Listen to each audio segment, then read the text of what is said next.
jump in the water here? You want to get a little muddy. Jump in the water? 500 bucks?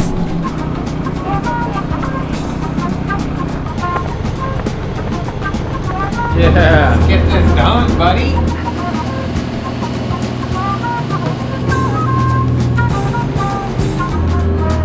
You got one. Aren't you supposed to be driving the boat? Plan B.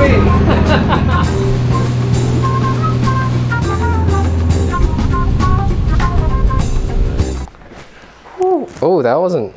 Water just dripped out of that. You guessed it. In this episode, we're back on the Potomac doing work for the man. Right off the bat, all of the opinions in this video and all of my videos are mine, and they're not those of the University of Delaware or any of its sponsors. If you like this video or my other videos, consider subscribing and maybe liking this video. I could use all the momentum I can get on this tiny little channel. Let's get into it.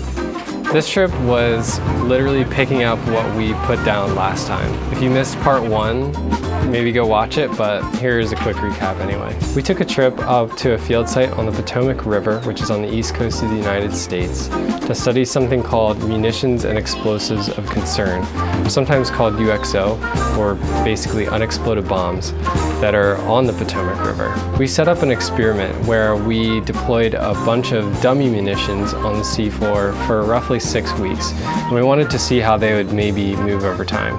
We monitored them with some acoustic receivers that are mounted on the seabed, and we also collected a bunch of environmental data such as winds, waves, and currents with a spicy little mix of buoys and seafloor mounted instruments. So now that our gear has been out sloshing around in the Potomac River for 6 weeks, it's time to pick up the gear and see how the surrogate munitions moved over that time period. Except you can't just look down and see where everything ended up. It's the Potomac.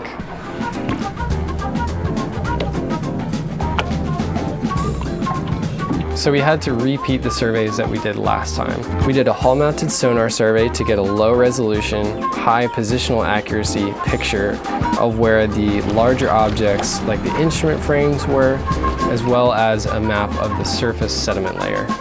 Then we went back with an autonomous underwater vehicle, or AUV, that has a sonar and a magnetometer to try and find the smaller things like the acoustic receivers and the dummy munitions using the higher resolution that we get from the AUV. Now that the time series of the last 6 weeks or so was closed off with our second set of surveys, we could take out all the instrument frames and buoys with the debris. We were all a little nervous actually about the anchor weights from the buoys and the instrument frames being buried in the sediment, so we actually had divers on standby just in case we had to dig them out.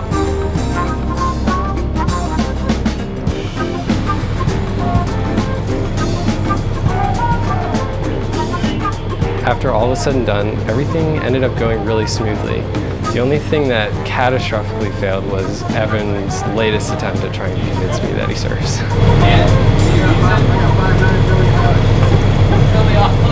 Heavy work was now done, so the next day we brought in some hard hat divers to recover the small one. A few of us would go around in a small boat with a GPS.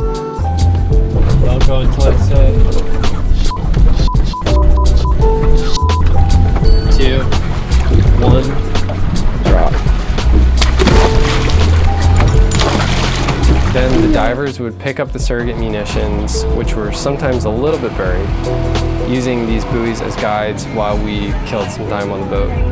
There was one.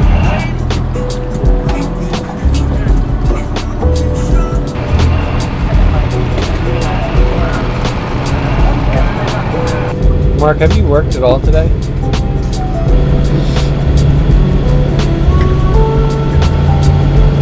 Sick. Does anybody work today? Actually, are any of us getting paid right now? Per diem. Yeah, I'm getting paid. Delaware's better. Please remember that Magic Waters is a smoke-free environment. With all of our sensors and dummy munitions back in hand, we've got a lot of data to go through. But right now it looks like these surrogates moved a lot less in the Potomac River than they did in our similar study that we did a while ago in the Delaware Bay. Maybe it's because of the currents. Maybe the Potomac just had a really calm 6 weeks while we put our instruments out there. I did say it was going to be a 4-part series. More to come on that after everything was loaded in the trailer and ready to go home. The only thing left after quite the nasty 24 hours of weather, Evan and I managed to time the tide so well that we made it back from the Potomac to Lewis, Delaware in 15 hours flat with a fuel stop.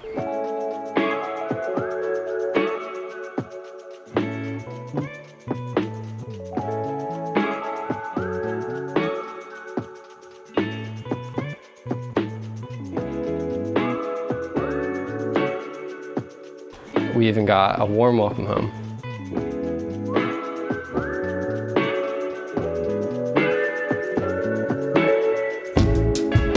Thanks for watching this one. Right now, I'm busy outfitting our new lab boat. The name's To Be Decent, work with the Echo boat that you may have seen in our last video.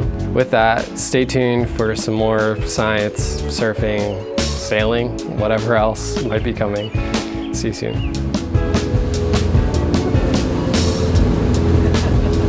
Put that thing down to the ground.